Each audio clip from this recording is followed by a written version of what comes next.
नमस्कार। मैं डॉक्टर कल्पना पंत, प्रोफेसर हिंदी, राजकीय महाविद्यालय पावकी देवी, लोयल दोगी, ऋषि गढ़वाल। आज मैं आपके सामने उपस्थित हूँ ध्वनि विज्ञान के बारे में चर्चा करने के लिए। ध्वनि एक प्रकार का कंपन या विक्षोभ है जिसका संवहन किसी ठोस, द्रव या गैस के माध्यम से होता है, किंतु मुख्य रूप से उन कंपनों को ही ध्वनि कहते हैं जो मानव के कानों से सुनाई देती हैं। सामान्य रूप से कानों में सुनाई देने वाले किसी भी नाद को ध्वनि कहते हैं, जैसे चिड़ियों की आवाज, गाड़ी की आवाज, गाड़ी का हॉर्न, सायरन की आवाज, ये सब ध्वनि ही कहलाती हैं। किंतु भाषा विज्ञान में ध्वनि का तात्पर्य भाषा ध्वनि से है, जो मनुष्य की वागेंद्रियों या मनुष्य के उच्चारण अवयवों से उच्चरित होती है। तो भाषा ध्वनि भाषा में प्रयुक्त ध्वनि की वह लघुतम इकाई है जिसका उच्चारण और श्रोतव्यता की दृष्टि से स्वतंत्र व्यक्तित्व हो।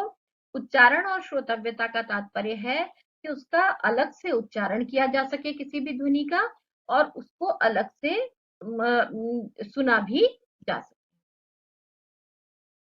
ध्वनि के अध्ययन से संबंधित विज्ञान के लिए दो शब्दों का प्रयोग होता है, फोनेटिक्स और फोनोलॉजी।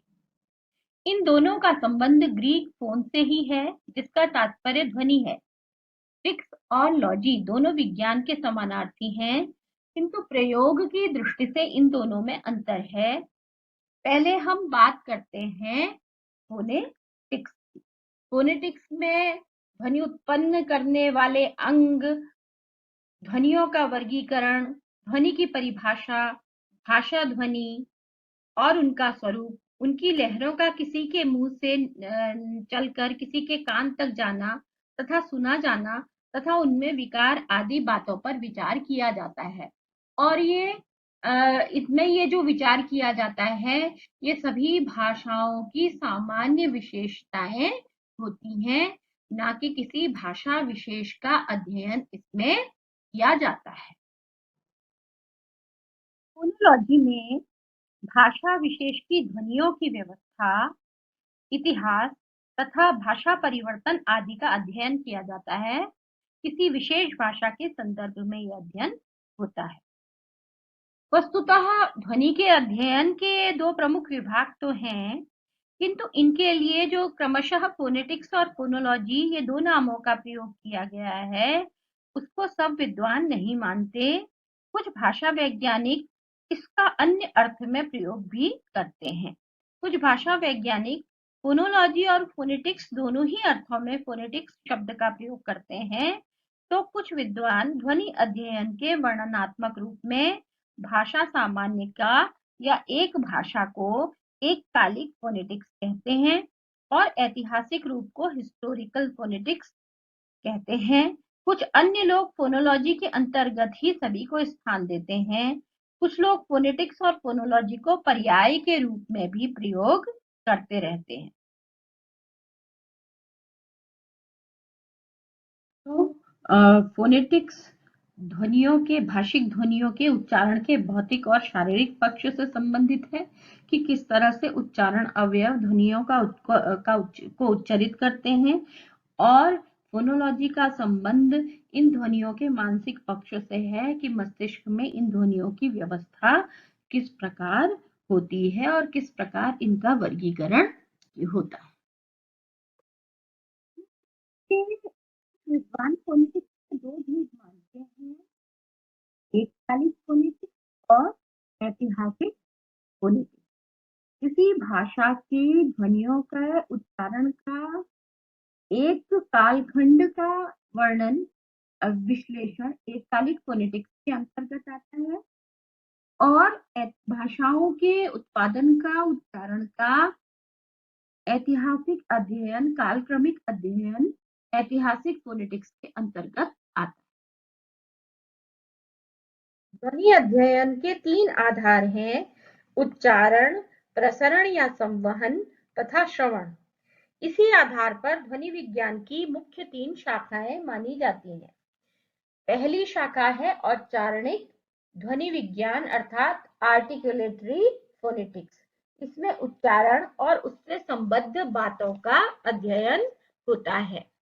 नंबर 2 संवहनिक या प्रसरणिक ध्वनि विज्ञान एकॉस्टिक फोनेटिक्स, जिसमें उच्चारण के फलस्वरूप बनने वाली ध्वनि लहरों का अध्ययन होता है।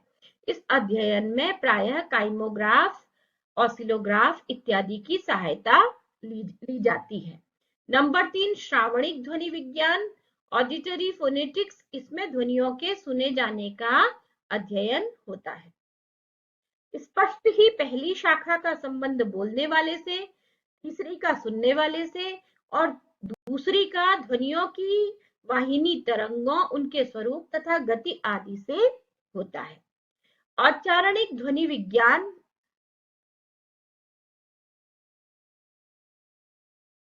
औच्चारणिक शाखा ध्वनि विज्ञान की एक महत्वपूर्ण शाखा है।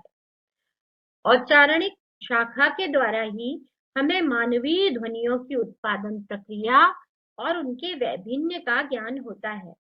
मानवीय ध्वनि के उत्पादन में उच्चारण तंत्र का महत्वपूर्ण योगदान है। उच्चारण तंत्र ध्वनियों के उत्पादन में सहायता तो देते ही हैं, वहीं ध्वनियों के अलग अलग स्वरूप के निर्माण का भी कार्य करते हैं। उच्चारण तंत्र दो प्रकार का होता है, एक चल और दूसरा अचल। कंठ नलिका, नासिका विवर, तालु के कतिपय भाग, ऊपरी ओंठ, ऊपरी दांत स्थिर उच्चारण है या अचल अवयव है। स्वरयंत्री, जिह्वा, नीचे का ओठ आदि चल अवयव है। इनको करण भी कहते हैं। कतिपय भाषा वैज्ञानिक स्थिर उच्चारण यंत्रों को उच्चारण स्थल कहते हैं। वे चल अंगों को ही उच्चारण अवयव स्वीकार करते हैं। इससे स्पष्ट है कि उच्चारण प्रक्रिया में शरीर का एक सीमित हिस्सा ही सहायक होता है। उच्चारण प्रक्रिया को अगर हम देखना चाहें बाहर से तो वह दिखाई नहीं देती। जबड़े या होंठ का हिलना तथा कभी कभी मुख विवर खुले रहने पर जीभ की क्रिया तो दिखलाई दे सकती है, लेकिन उच्चारण प्रक्रिया को बाहर से हम नहीं देख सकते। हर एक का औच्चारणिक अवयव उच्चारण यंत्र के अंग अलग अलग प्रकार के आकार में भिन्न होते हैं। भाषिक ध्वनियों के उच्चारण की प्रक्रिया की शुरुआत फेफड़े द्वारा निर्मित वायु से होती है। उच्चारण यंत्र द्वारा भिन्न भिन्न स्थलों पर इसी वायु को अवरुद्ध किया जाता है और वायु मार्ग को संकरा कर विभिन्न ध्वनियों को उत्पन्न करने का कार्य होता है। लंग्स या फेफड़े पहले और एक अत्यंत महत्वपूर्ण उच्चारण अवयव। मानव शरीर में गलबिल के दो भाग हो जाते हैं। जो चौराहा है जिसे हम कहते हैं, जहां से एक ओर को भोजन नली, एक ओर को श्वास नली, एक ओर को नासिका मार्ग और दूसरी ओर को मुख मार्ग जाता है, उसे गलबिल या चौराहा भी कहते हैं। तो मानव शरीर में इस गलबिल के दो भाग हो जाते हैं। पहला है भोजन नलिका और श्वास नलिका। आगे श्वास नलिका है और श्वास नलिका के पीछे भोजन नलिका है। इन दोनों को एक दीवार बांटती है। भोजन निगलते समय यही दीवार श्वास नली के मुख को बंद कर देती है, जिससे भोजन सीधे आमाशय में पहुंचता है। भोजन नलिका ध्वनियों के उच्चारण में सहायक नहीं है, अतः यह उच्चारण यंत्र का हिस्सा नहीं, किंतु श्वास नलिका वह रास्ता है जिससे फेफड़ों से निकलती वायु होकर गुजरती है। मूल रूप में यह फेफड़े का ही एक अंग है, अतः श्वास नलिका भी महत्वपूर्ण उच्चारण अवयव है। फेफड़े और श्वास नलिका की महत्वपूर्ण भूमिका के बावजूद ये ध्वनि यंत्र का हिस्सा नहीं माने जाते। दरअसल इन दोनों के माध्यम से निःसृत वायु को कोई ध्वन्यात्मक स्वरूप नहीं मिलता, इसलिए इन्हें उच्चारण तंत्र के अंग नहीं माना जा सकता। अतः उच्चारण यंत्र की आधारभूत सामग्री वायु प्रदान करने में इनकी अहम भूमिका है। इन्हें उच्चारण यंत्र के सहायक अंग कहा जा सकता है, सहायक कहा जा सकता है, लेकिन ये उच्चारण यंत्र के अंतर्गत नहीं आते। उच्चारण यंत्र में सबसे पहले आता है स्वर यंत्र। श्वास नलिका के ऊपरी भाग में अभिकाकल से कुछ नीचे ध्वनि उत्पन्न करने वाला प्रधान अवयव होता है। इस प्रधान अवयव को स्वर यंत्र या ध्वनि यंत्र कहते हैं। जहां पर वोकल कॉर्ड्स और लैरिंग्स लिखा है, वो लैरिंग्स का तात्पर्य है स्वर यंत्र, वोकल कॉर्ड्स का तात्पर्य है स्वर तंत्रियां, और जो ग्लॉटिस है उसका तात्पर्य है काकल। इसी को कई बार टैटुआ भी कहते हैं। आप लोगों ने सुना होगा कि लोग कहते हैं, कई उपन्यासों में मैंने पढ़ा है कि अरे भाई टैटुए को संभालो, अपने टैटुआ दबा देंगे। कुछ ध्वनियों के निर्माण में समस्त स्वर यंत्र को आवश्यकता अनुसार ऊपर नीचे किया जाता है। दूसरा है वोकल कॉर्ड्स या स्वर तंत्रियां। स्वर यंत्र में रंगमंच के पदों की भांति दो लचीली तंत्रियां होती हैं, इन्हें स्वर तंत्री कहा जाता है। अंग्रेजी में इन्हें वोकल कॉर्ड्स कहा जाता है। कुछ लोग इसे स्वर रज्जु भी कहते हैं। प्रसिद्ध भाषा वैज्ञानिक ब्लॉक एंड ट्रेगर ने कहा है कि इसका नाम अंग्रेजी में भी ठीक नहीं है, क्योंकि इसमें रज्जु जैसी कोई वस्तु नहीं होती। स्वर तंत्रियों को कंठबिल भी कहते हैं। इन पर्दों, स्वर तंत्रियों या स्वर ओष्ठों के बीच के खुले भाग को ग्लॉटिस या स्वर यंत्र मुख या काकल कहते हैं। इसी काकल से होकर वायु अंदर या बाहर आती जाती रहती है। आवश्यकता अनुसार यह काकल छोटा या बड़ा होता रहता है। इन स्वर यंत्रों का मूल या प्राकृतिक कार्य अधिक श्रम के समय हवा को रोककर मनुष्य की शक्ति एवं हिम्मत को बढ़ा देना है, किंतु बोलने में भी हम इनका उपयोग करते हैं और इनकी सहायता से अनेक प्रकार की ध्वनियों को उत्पन्न करते हैं। स्वर तंत्रियों को ध्वनियों के उत्पादन में कभी एक दूसरे के समीप आना पड़ता है और कभी दूर। मनुष्य के बोलने में रुक जाने या हकलाने की क्रिया का कारण भी स्वर तंत्रियां ही। ध्वनियों के उत्पादन में स्वर तंत्रियों की मुख्य रूप से 4 स्थितियां होती हैं। पहला है श्वास प्रक्रिया एवं अघोष ध्वनियों के उच्चारण के समय इसके दोनों भाग शिथिल एवं निष्पन्द पड़े रहते हैं और झिल्लियों के बीच के भाग काकल से श्वास निकलती रहती है। अघोष ध्वनियों के उच्चारण के समय स्वर तंत्रियों में कोई कंपन नहीं होता, जैसे क, च, ट, त, प आदि। अघोष महाप्राण ध्वनियों के उच्चारण के समय स्वर तंत्रियों के दोनों भाग को समीप आ जाते हैं। नंबर 2, जब स्वर तंत्रियों के दोनों कपाट पास पास आ जाते हैं पर वह ढीले रहते हैं, वायु अपने निकलने का रास्ता बना लेती है। वायु के झटके से स्वर तंत्रियों में कंपन होने लगता है। इस स्थिति में घोष ध्वनियां उत्पन्न होती हैं, जैसे ग, घ, ङ इत्यादि। हिंदी की सभी स्वर ध्वनियां घोष है।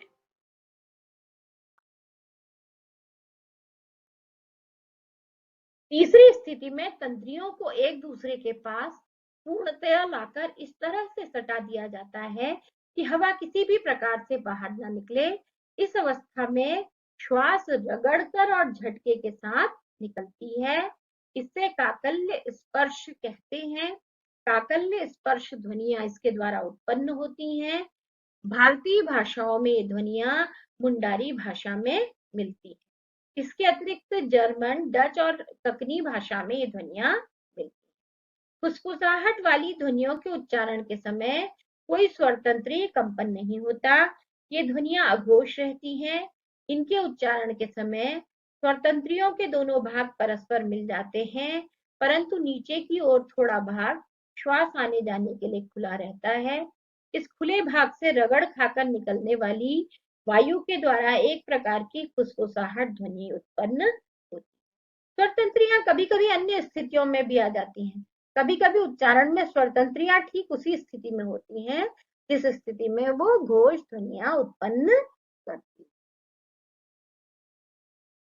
पर साथ ही गले की मांसपेशियों को बहुत कड़ा रखकर स्वरतंत्रियों में इतना तनाव ला दिया जाता है कि वो कंपित नहीं होती और इस प्रकार उनसे जो ध्वनियां उत्पन्न होती हैं वे जंपित होती। स्वरतंत्रियों के ऊपर उन्हीं जैसी दूसरी स्वरतंत्रियां होती हैं जिन्हें कृत्रिम या फॉल्स स्वरतंत्रियां कहती हैं। ये 80 स्वर तंत्रियों से कुछ छोटी होती हैं। कभी कभी असली स्वर तंत्रियां तो दूर दूर रहती हैं, किंतु ऊपर की तंत्रियां निकट आकर हवा के रास्ते को छोटा कर देती हैं।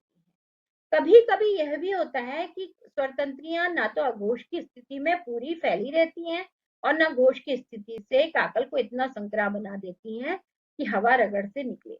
यह स्थिति घोष और अघोष के बीच की है और ये बहुधा नहीं दिखाई देती।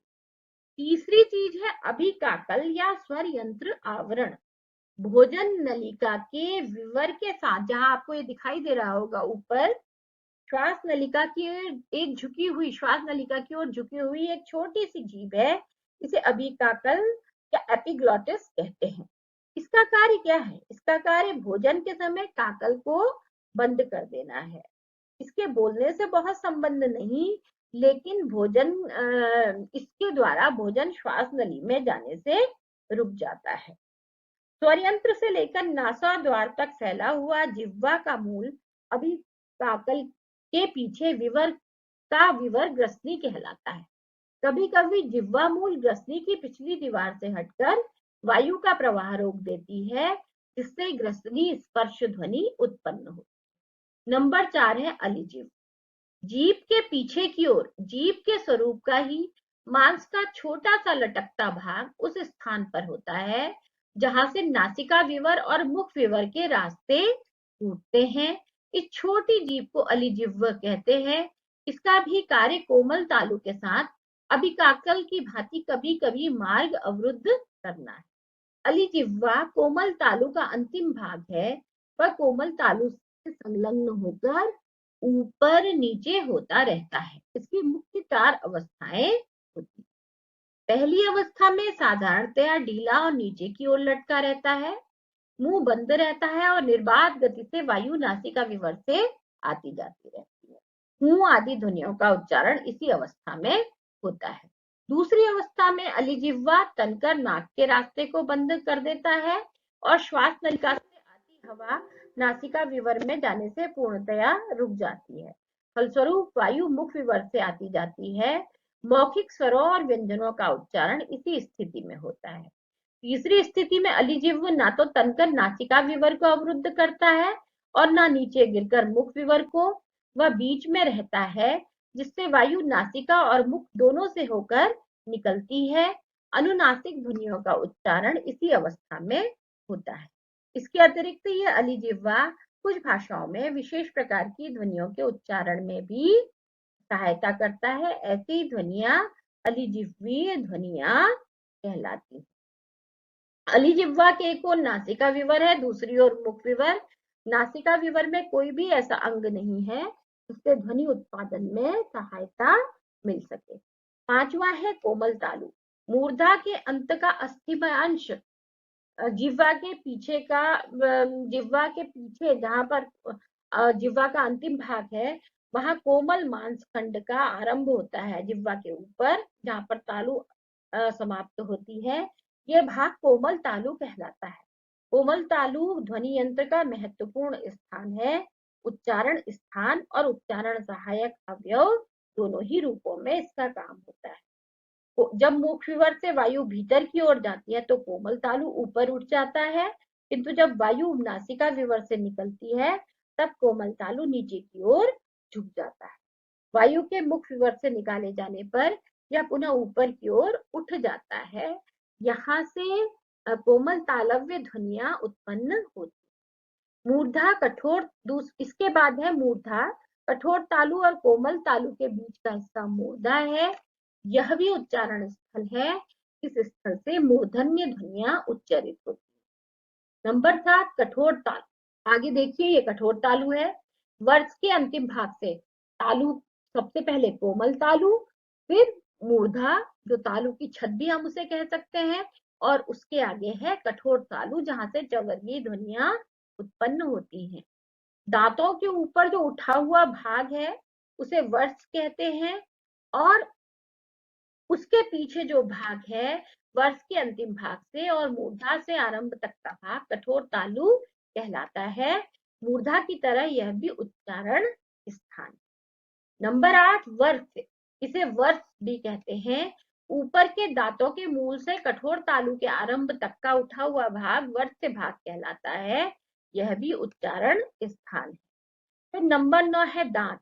दांतों के ऊपर तथा नीचे की पंक्तियों में से ऊपरी पंक्ति के सामने वाले दांत ही ध्वनि उत्पादन में विशेष सहायता देते हैं। ये दांत नीचे के ओष्ठ एवं जिह्वा नोक के साथ मिलकर ध्वनियां उत्पन्न करने में सहायता देते हैं। अंतिम है जिह्वा। मुख विवर में जिह्वा सबसे महत्वपूर्ण अवयव है। जिह्वा को हम 5 भागों में बांटते हैं। सबसे पहले है जिह्वा मूल।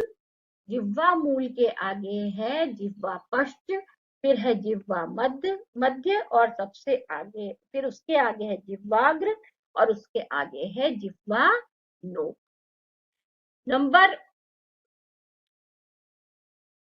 इसके बाद अगला है नासिका विवर। श्वास लेने एवं निकालने की क्रिया के अतिरिक्त मनुष्य नासिका विवर से नासिक के ध्वनियों का उच्चारण करते हैं, इसलिए इसे भी उच्चारण यंत्र का अंग स्वीकार किया जाता है। फिर है ओष्ठ। ओष्ठ 2 होते हैं, पहला ऊपर का और दूसरा नीचे का। ध्वनि उत्पादन में नीचे का ओठ ही अधिक क्रियाशील रहता है।